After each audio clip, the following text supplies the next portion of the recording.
Hello and welcome back to Sorare Assist. Adam here, and today I'm going to be highlighting the best players for the upcoming World Cup in Group G. If you like this video, smash that like button and subscribe to the channel. If you're not signed up to Sorare yet, sign up using the link below to get 13 common cards and a free limited card. Check out my Patreon as well and SorareAssist.com.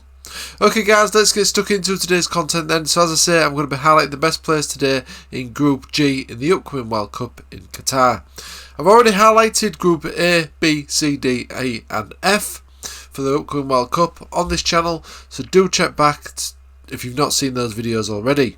I'll also be revealing which teams are in the Group G today as well, the odds as well, see who the favourites are, that sort of thing. And I'll be also highlighting the best players from this group and picking my best SO5 team for Group G from these players that I picked today. And remember, none of this content is financial advice. So I'm going to start off as I always do on these videos, and that is looking at the group, the teams involved and also the odds to see who the favourites are. So here we are then. No surprise here that Brazil are the favourites in this group, followed by Switzerland, then closely followed by Serbia. Last but not least we've got Cameroon, who are the least favourite to actually qualify from this group. So I think Brazil are probably going to have a good time in this group, score plenty of goals, show that Brazilian flair and qualify from the group. Then I think it's going to be close between Switzerland and Serbia for the second place position. But you never know, Cameroon could be an outside chance and there could maybe be a bit of a wild card.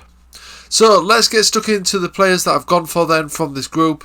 I'll be starting with goalkeepers, then moving on to defenders, midfielders and forwards. Then as I say, I'll be highlighting my SO5 dream team from all the players in this group that I've highlighted today. So the first player I've gone for in goal is Andre Onana of Inter Milan and Cameroon. Now obviously Cameroon are the least favourite to actually win this group, so we do need to bear that in mind. But this player should be the starting goalkeeper for Cameroon. The last year in the competitive games he started 9 of the games, kept 2 clean sheets in the qualifying rounds.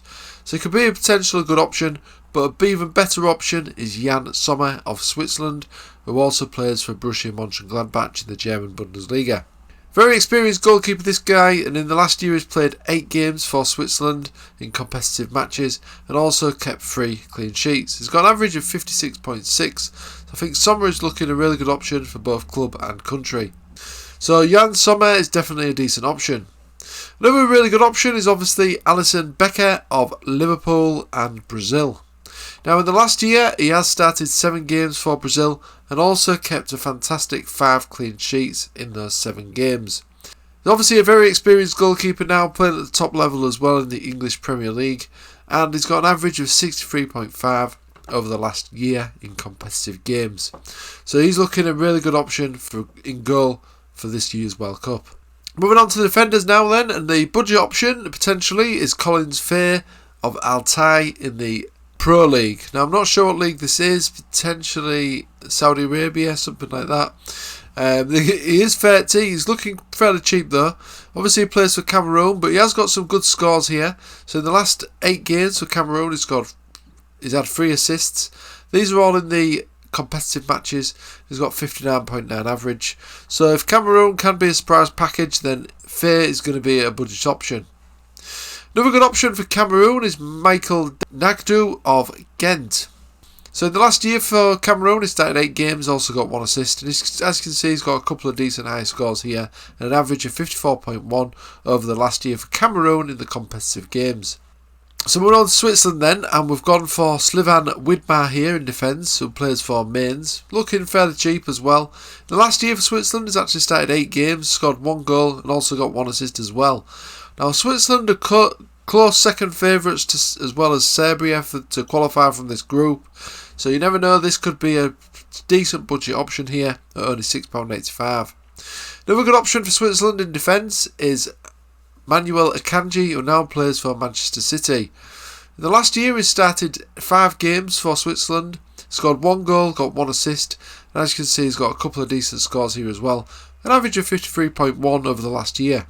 Moving on to Serbia then, so in defence this guy I've gone for here is Strahinja Pavlovic of Salzburg. So this could be a decent option in defence for Serbia. In the last year he started 6 games for Serbia, scored 1 and got 1 assist. He's got an average of 64.9, but a fantastic all-round score of 25.7. So this is looking really impressive, although he is going at quite a high price at the moment. Another good option in defence for Serbia is Nikola Milenkovic, who also plays for Fiorentina. Currently injured, but when he returns from injury he should be back in the Serbian team, and he looks a decent option. The last year he started 5 competitive games for Serbia, and he's got an average of 60.4 and a fantastic all-round score of 25.4. I would have thought that Serbia will need to do a lot of defending in this tournament, and Milenkovic is probably going to be one of those guys that's going to be benefiting from the tackles, clearances and interception points. So he could be a decent option for Serbia. Moving on to Brazil then. So we've gone for Danilo here of Juventus, and he is a decent player for Juventus and for Brazil, although he's not started that great for Juventus this season, but Juventus have not had a best start overall this season either. So in the last year, in terms of competitive matches, he started 5 of those for Brazil. He's also got an average of 60.1 as well, which is looking brilliant. He's also got an all-round score of 25.1, which again is fantastic. And I would expect Danilo to do pretty well this year for Brazil. We've also gone for Marquinhos as well for PSG and Brazil in defence. The last year he started 7 games for Brazil, 1 goal, 2 assists as well. And he's got an average of 65 in the last year for Brazil. He's also got a good AA score of 23.5. So Marquinhos is obviously a really good option for Brazil in defence. Moving on to midfielders then, the first one I've gone for is Switzerland Xherdan Shaqiri of now Chicago Fire in the MLS. The last year for Switzerland, he started 9 games and also got 4 assists. He is one that does usually show up at the big tournaments. He usually gets a goal in the World Cups, European Championships, things like that. So he could be a decent option here. He's got an average of 50.4 over the last year as well, so he's looking at a decent option in midfield. Another good option in midfield is for Serbia is Sasa Lukic, who also plays for Torino in the Italian Serie A. The last year for Serbia, he started 6 games, 3 off the bench, but he scored 1 goal and 1 assist. He's got an 8-7 score here as well in a recent game against Switzerland. His average is 49.3 in the last year for Serbia. Another fantastic option for Serbia is Sergej Milinkovic-Savic, also of course of Lazio. This guy in the last year for Serbia has started 7 games, scored 1 goal, got 57.5 average, which is looking good, and an all-round score of 20.6, which is fantastic. So I think Milinkovic-Savic is a really good option. Serbia do have a good chance as well of qualifying from the group. Moving on to the forwards then, and the first one I've gone for is Cameroon's Vincent Aboubakar. Now it doesn't look like the card availability is that readily available, so this is going to be quite an hard player to get hold of. Looks like he's playing in the Saudi Arabia League as well, but in terms of his international form, it's looking absolutely fantastic. He started 7 competitive games in the last year for Cameroon and scored 8 goals and also got 1 assist. But as you can see, there's no cards available at the moment on the market, but you never know, if Cameroon are to get some goals, then Aboubakar is probably going to be the beneficiary of that. So moving on to another Cameroon forward, and that is Karl Togo Akambi. He also plays for Lyon, of course, in the French Ligue 1. Last year for Cameroon, he started 8 games and scored 6 goals. These are all in the competitive qualifying matches. So again, he's obviously a really good option for Cameroon. So in terms of Switzerland then, we've gone for Breel Embolo of now Monaco. Fantastic option here for Switzerland. He's got plenty of caps under his belt as well. He's had 7 games for Switzerland in the last year, scored 4 goals and 2 assists, so this is looking really, really promising. 55.6 average, and Switzerland, of course, have got a chance of qualifying from this group. So in terms of Serbia forwards, I've gone for Dusan Tadic of Ajax. Now this guy is looking really good for Serbia as well as for club. Last year he started 7 games for Serbia, scored 2 goals and got 5 assists. So he's a really creative player for Serbia and he's going to be very important for them in the upcoming World Cup. He's got a 67.1 average as well in the last year for Serbia. Another good option for Serbia up front is Dusan Vlahovic of Juventus. In the last year he started 5 games for Serbia, scored 4 goals and also got 1 assist. So an average of 66.2, and I'm not going to bet against him scoring a few goals at this year's World Cup.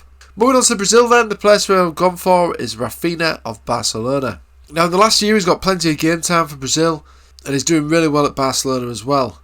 He's played 5 games for Brazil, 2 as substitute as well, He scored 3 goals and 2 assists. He's really on form. These are just in the competitive games, but he has been playing some of the friendlies recently and scoring and assisting. He's also got 57.7 average, so I think he's going to be a big star for Brazil in this year's World Cup. Another good player that's going to impress for Brazil, I would say, is Anthony, now of Manchester United. He's now playing at the top level, of course, in the Premier League. He's not doing too bad, and in the last year for Brazil he started 2 games, although 7 of those are from the bench. He's got 2 goals and 1 assist, and he's also won a penalty kick as well.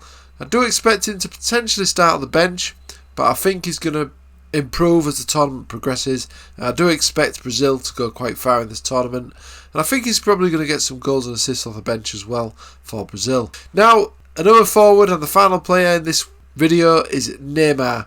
Now, this guy is obviously one of the stars of world football. Plays for PSG. On his day, he's an absolutely fantastic player, not only in real world football but also on SO5. The last year for Brazil, he started 4 games, 2 goals, 3 assists. These are just in the competitive games, but his average is 80.2 in those games with an all-round score of 34.8. Barring injury, he would start every single game for Brazil in the upcoming World Cup, and he's obviously going to be one of the stars for them, and I expect him to get plenty of goals and assists. So that was all the players that I've selected, and now I'm going to move on to my dream team for Group G. This is going to be my SO5 dream team, of course, so let's have a look who I've gone for. So here it is, my Group G SO5 dream team. Now, I've gone for Alisson and Marquinhos there in defence and goalkeeper for a nice defensive stat there for Brazil. Obviously, they're the favourites in this group as well, so I expect these two to score really well. In midfield, I've gone for Milinkovic-Savic. I think he's going to have a good tournament for Serbia. Probably going to be the main man for them as well. Up front, I've actually gone for Anthony. Now, this was a close call between him and Rafinha, but I did go for Anthony because I've got a feeling he's going to be a good player at this year's World Cup. And of course, in the extra slot, I've gone for the fantastic Neymar, who is again going to probably have a fantastic tournament. So that was the end of this video, the Group G analysis, all of the highlighted players, best players for you to consider for the upcoming World Cup. If you like this video, smash the like button and subscribe to the channel. If you've not seen the other videos yet where I've covered the rest of the groups, do check back on the channel where you can watch those now. I've already covered Group A, B, C, D, E and F. I will of course be covering Group H as well on this channel, so make sure you stay tuned. Check out my Patreon as well for regular scouting and SorareAssist.com. And if you're not signed up to Sorare yet, sign up, use the link below to get a free limited card, 13 common cards. Okay guys, thanks for watching as always, and I'll see you again soon.